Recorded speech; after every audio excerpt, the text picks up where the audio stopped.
Assalamualaikum warahmatullahi wabarakatuh. Perkenalkan, saya Resmi Ririn dengan NIM 23042075.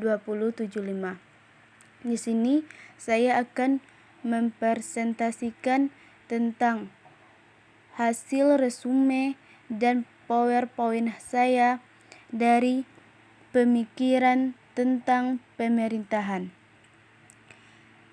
Ilmu politik adalah ilmu tentang kebahagiaan sosial dan keberkahan masyarakat sepenuhnya bergantung pada konstitusi pemerintah, yang pada umumnya merupakan institusi yang bertahan selama beberapa generasi. Maka tidak ada lapangan kerja yang lebih menyenangkan bagi suatu negara. Tidak ada yang lebih pasti dari sejarah bangsa-bangsa dan sifat manusia, selain bahwa pemerintahan lebih cocok untuk dikelola dengan baik. Kita harus mempertimbangkan apa akhir dari menentukan bentuk mana yang terbaik. Intinya, semua politisi spekulatif akan setuju bahwa kebahagiaan masyarakat adalah akhir dari pemerintahan, sebagaimana semua ahli filsafat dan filsuf moral akan setuju bahwa kebahagiaan individu adalah akhir dari manusia. Dari prinsip ini dapat disimpulkan bahwa bentuk pemerintahan yang mengkomunikasikan kemudahan, kenyamanan, keamanan, atau dengan kata lain kebahagiaan kepada sebanyak-banyak orang dan pada tingkat yang sebesar-besarnya adalah yang terbaik. Jika ada suatu bentuk pemerintahan, maka yang prinsip dan fondasinya adalah kebajikan. Kehormatan benar-benar sakral, namun pemilihan peringkat yang lebih rendah dalam skala keunggulan moral dibandingkan kebijakan. Fondasi dari setiap pemerintahan adalah suatu prinsip atau semangat yang ada di benak masyarakat. Mereka akan meyakini siapapun yang berpikir jujur bahwa tidak ada pemerintahan yang baik kecuali yang bersifat republik.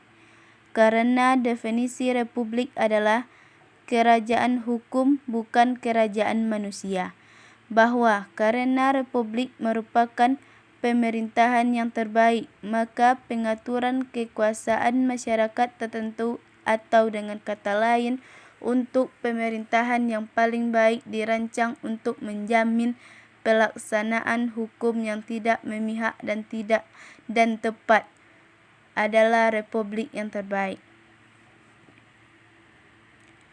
Letak kesulitan utamanya adalah kehati-hatian harus diterapkan dalam membentuk majelis perwakilan, bahwa mungkin kepentingan majelis ini adalah untuk selalu menegakkan keadilan, harus ada keterwakilan yang setara, atau dengan kata lain kepentingan yang sama antara masyarakat harus memiliki kepentingan yang sama di dalamnya. Dengan diperolehnya keterwakilan rakyat dan satu majelis, maka timbullah pertanyaan, apakah seluruh kekuasaan pemerintahan baik legislatif, eksekutif maupun yudikatif diserahkan pada badan ini? Saya pikir suatu bangsa tidak akan bisa lama-lama bebas dan tidak pernah bahagia jika pemerintahannya berada dalam satu majelis. Alasan saya untuk pendapat ini adalah sebagai berikut. 1. Majelis bertanggung jawab atas segala keburukan, kebodohan, dan kelemahan seseorang. Tunduk pada humor, permulaan nafsu, antusiasme, keberpihakan atau prasangka, dan akibatnya menghasilkan hasil yang tidak masuk akal. 2.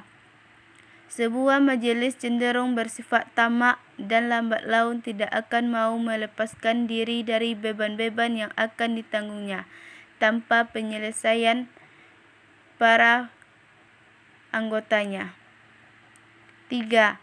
Majelis tunggal cenderung menjadi ambius dan setelah beberapa waktu tidak akan ragu untuk memilih secara terus-menerus.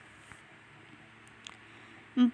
Majelis perwakilan meskipun mempunyai kualifikasi yang baik dan mutlak diperlukan sebagai salah satu cabang legislatif, tidak layak untuk menjalankan kekuasaan eksekutif karena kurangnya dua sifat penting, kerahasiaan dan pengiriman.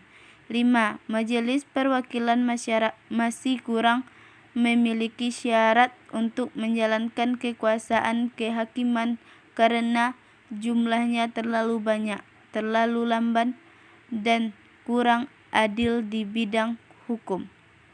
6. Karena suatu majelis yang mempunyai seluruh kekuasaan pemerintahan akan membuat undang-undang yang sewenang-wenang demi kepentingan mereka sendiri, melaksanakan semua undang-undang secara sewenang-wenangnya demi kepentingan mereka sendiri dan mengadili semua kontroversi demi keuntungan mereka sendiri. Kekuasaan kehakiman dalam hal ini tidak dapat menegahi atau menjadi keseimbangan antara dua kekuasaan yang saling bersaing karena legislatif akan melemahnya. Hal ini juga menunjukkan perlunya memberikan pengaruh negatif terhadap kekuasaan eksekutif dan legislatif. Jika tidak, maka kekuasaan ini akan terus-menerus melanggar kekuasaan tersebut. Untuk menghindari bahaya-bahaya ini, hendaknya dibentuk suatu majelis tersendiri sebagai mediator atau dua cabang ekstrim lembaga yang mewakili rakyat dan lembaga yang mempunyai kekuasaan eksekutif. Selanjutnya saya akan membacakan hasil PPT saya. Pemikiran tentang pemerintahan.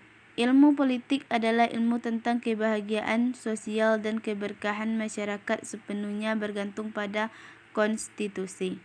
Jika ada suatu bentuk pemerintahan, maka yang prinsip dan fondasinya adalah kebijakan.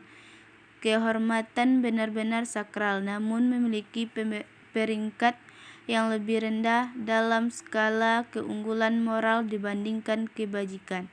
Fondasi dari setiap pemerintahan adalah suatu prinsip atau semangat yang ada di benak masyarakat.